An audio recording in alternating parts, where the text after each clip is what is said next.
गुरुजी, जब कभी कठिन परिस्थिति आती है तो मन को शांत उस समय कैसे रखा जाए? उस स्थिति को भगवान से जब तक संबंध नहीं होगा तब तक मन को शांति नहीं दी जा सकती। कोई व्यक्ति हमारा सहयोगी नहीं हो सकता, क्योंकि वो अल्पज्ञ है और वो एक देशी है।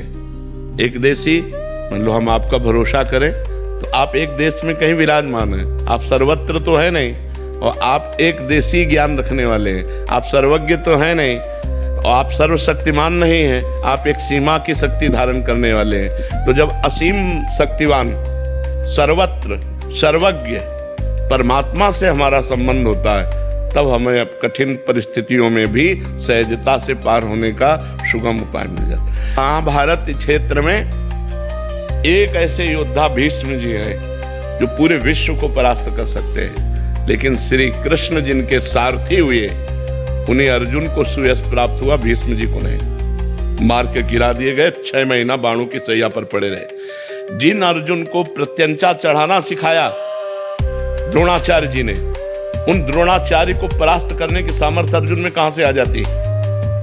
जिन्होंने स्वयं प्रत्यंचा चढ़ाना सिखाया शिष्य को, तो शिष्य श्री कृष्ण से संबंधित है, इसलिए गला काट के फेंक दिया गया द्रोणाचार्य जी का। बात यह समझनी है कि भगवान से यदि संबंध है तो हर परिस्थितियों में महान दिग्विजय योद्धा सामने होने पर भी उसको परास्त होना पड़ेगा।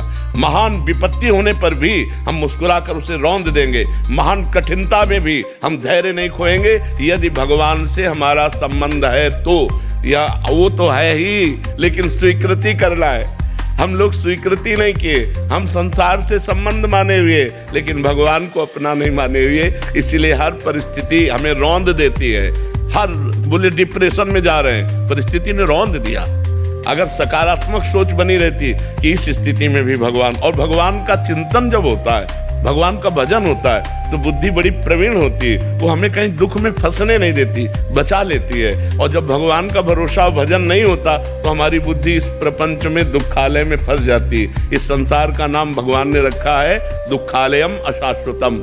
दुखालय है और नाशवान है। इसलिए हर कठिनता, हर विपत्ति, हर परिस्थिति से निपटने के लिए हमारे अंदर नाम चलना चाहिए और भगवान का भरोसा होना चाहिए। 2 बातें होनी चाहिए।